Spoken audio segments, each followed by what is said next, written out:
All right. And yep, the festival's still going on.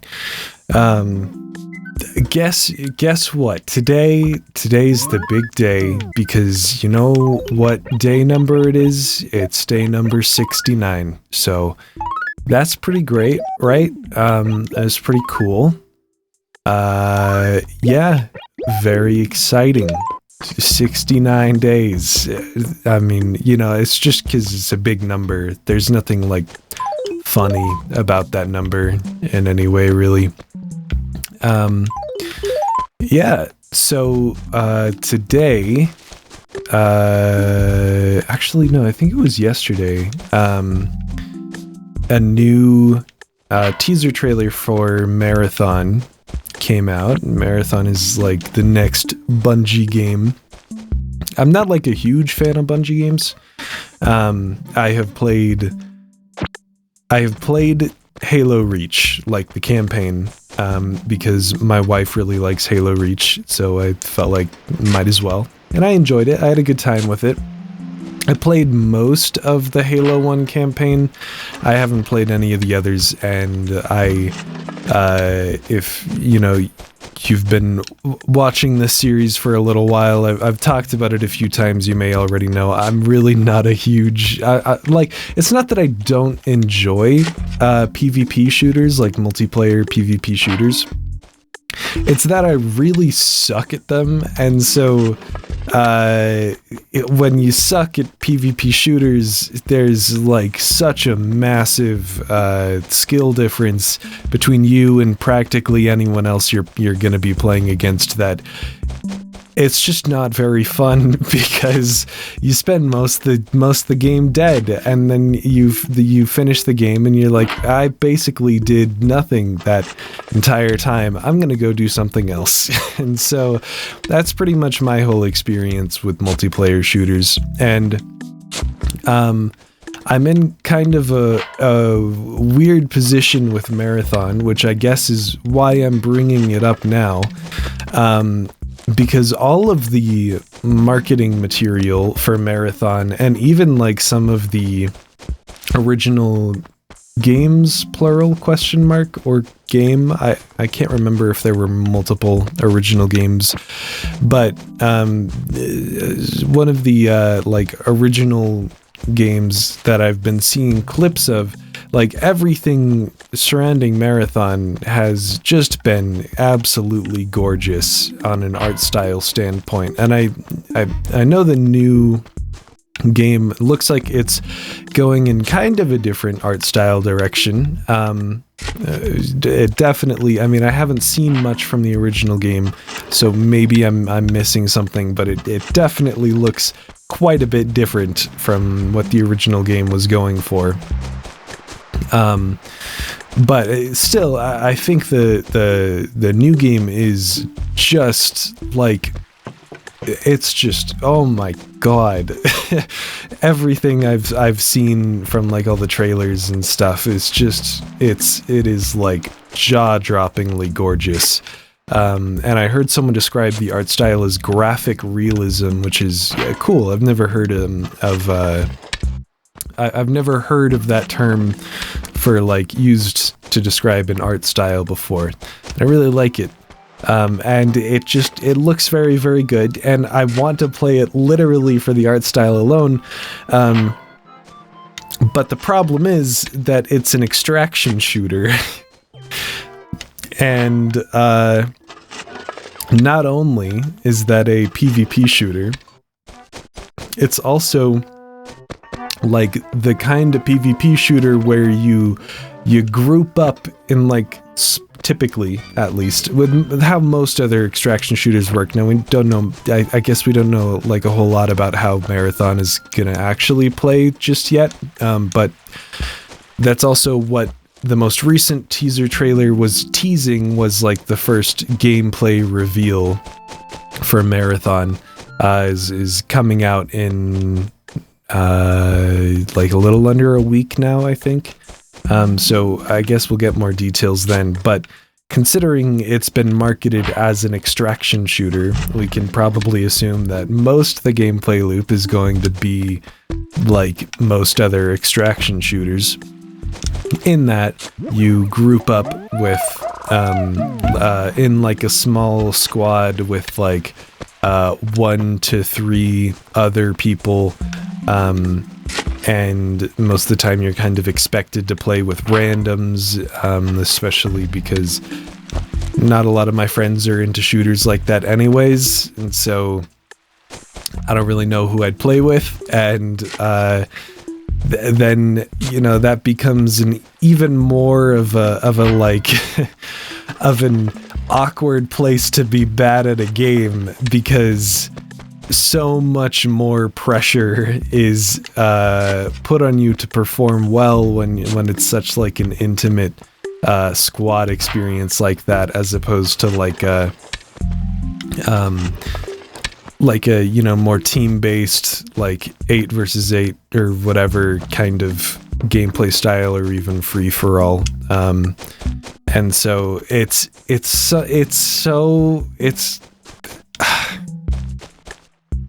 like, I want to play it so bad just because of how beautiful it is, or, you know, of how beautiful I assume it's going to be. We haven't seen gameplay yet, but the most recent teaser looked plausibly live rendered. I wouldn't be surprised if the game looked mostly like that.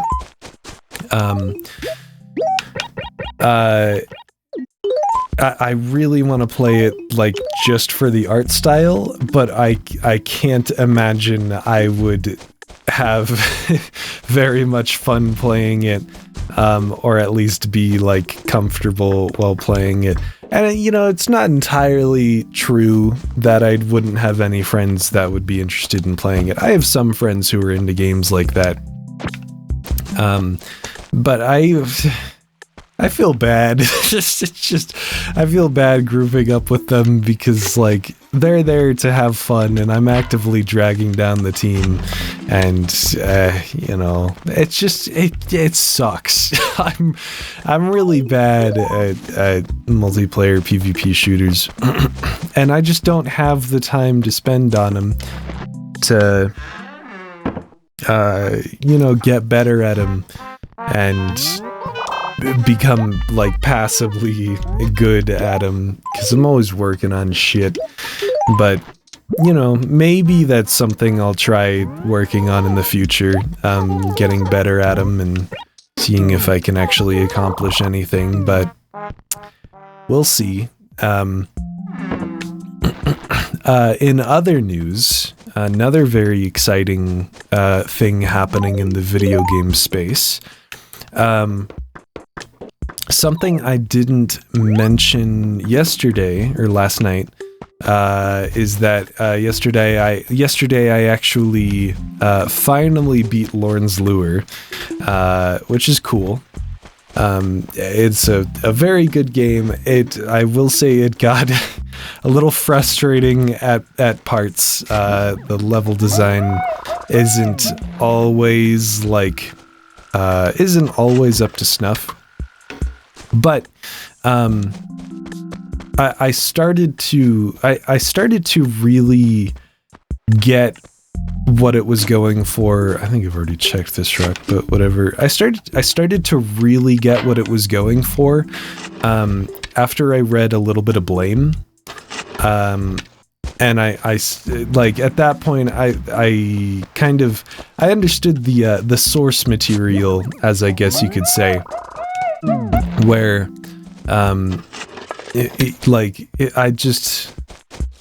before I read Blame, when I was playing Lorne's Lure, I was a little bit lost, and I kind of felt at times like the way all the levels were designed kind of confused me a bit. It almost felt like, I don't know, it just felt strange and like not really cohesive. And then I read Blame, And I realized the type of vibe it was going for because I'm pretty positive the creator was inspired by Blame. And I finally understood it's trying to capture the vibe of exploring this megastructure that was never ever intended to be explored, and in fact was maybe even made to be like actively hostile to exploration in some places.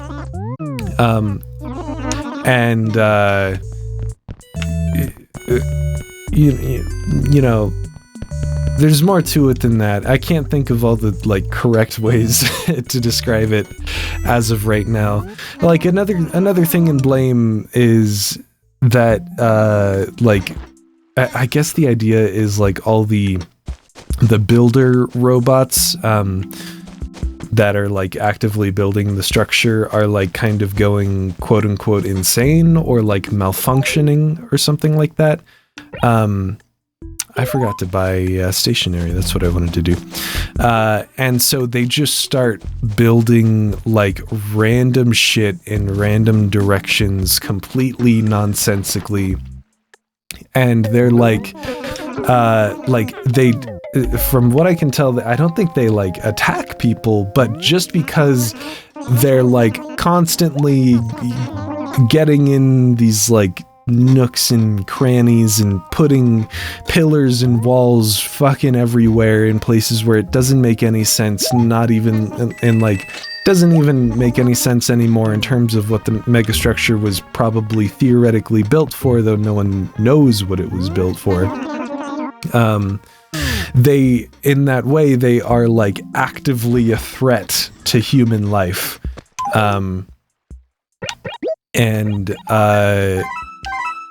Like it's like everything about the megastructure is trying to almost like prevent anyone from understanding it in any meaningful way.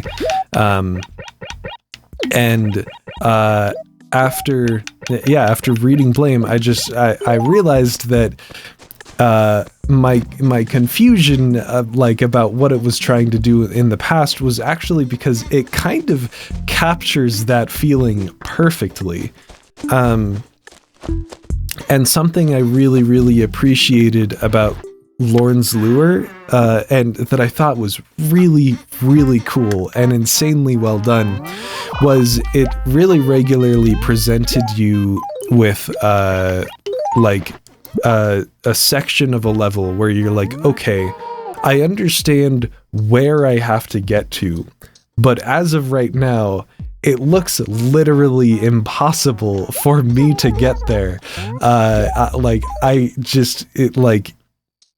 You'll walk into an area and your immediate thought is there is no way to progress. And then you start like kind of like climbing around and exploring and looking at things from multiple angles, and you start to sort of like, it's not even like putting together the pieces of a puzzle, it's like desperately grasping at the megastructure in a few different places until something finally kind of works. And I think that alone really, really captures that Blame vibe very, very well. I also liked that, I might be incorrect about this. There may not, in fact, have been a lot of different ways to get around certain obstacles, but anytime I like made it past one of those sections where it felt like there shouldn't have been any way to progress, it always looking back at the path I took, it always felt like there were whereas at the start I felt like there were no paths, at the end I would look back at everything and I would feel like there were actually like 1,000 different little paths I could have taken to get to where I was. And it's such a cool, like, constant transient feeling, I guess, that the megastructure gives, that really hammers home, like, the idea that you just can't understand what this is, or what it was built for, or who built it, or why.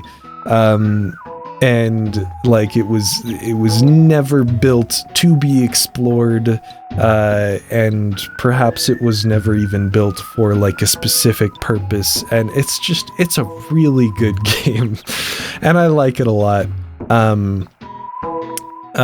Anyways, I finished it yesterday, and then today, actually, the day after I finished it, the developer of Lawrence Lure announced that they were going to be they're making a new game in the same universe as Lawrence Lure. It takes place in the same megastructure. But this time, instead of like climbing through it like you do in Lawrence Lure, you use this weird like anti-gravity technology to kind of float through it instead. And from what it seems like, it looks like it's going to be a lot more focused on the horror aspect. Lawrence Lure was definitely like, it really wasn't a horror game. It was an atmospheric exploration game with like mild puzzle elements. Oh my goodness. I guess the Cherry Blossom Festival is over. All right. But it really wasn't a horror game in any way. Like, sure, it made me realize I am a lot worse with heights than I thought I was. And it had some really butt-clenching moments, but past that, like, there is no horror in the game, really. And so I'm really excited to see what direction this next game goes, because I love horror games, and I really loved Lawrence Lure, so I think it'll work really well. Another thing I loved about Lawrence Lure, which was kind of out of nowhere, I didn't expect it at all, but it was Lawrence Lure is the only game I've seen perfectly capture that vintage 3D aesthetic that I love so much. There's like a small section of the last level where you just kind of like sort of get transported to another realm in a way, and that realm is like a vintage 3D scene. And oh my god, that was such an insane moment, and I loved it so much. And then I found out today, actually, that if you go through all the other levels and find all the like hidden collectibles, each level has its own little like vintage 3D scene that you get to that you unlock when you collect all of the hidden collectibles in it, and they're sort of fun little obstacle course things that you can jump through and solve. But that has me way more excited than it has any right to, and I am definitely going to be going through and finding all of the collectibles in the game just so I can see all of those, because it's done so perfectly. The aesthetic is perfect, and I really have to think that the creator of the game has the exact same fascination with old vintage 3D stuff that I do. And so that was a really cool, like almost close to home moment. It was very cool. I just really liked that game. Anyways, I'm gonna stop rambling so that I can go play a little bit more Lawrence Lure before bed, and then tomorrow I'm going to start work back up on sound design again, because Mark Brown got back to me about some of the stuff. He has some stuff he wants me to revise and some new sounds to make, so I'm gonna get started on that tomorrow. So anyways, I should really stop talking now, so I'm gonna go. So I will talk to you tomorrow.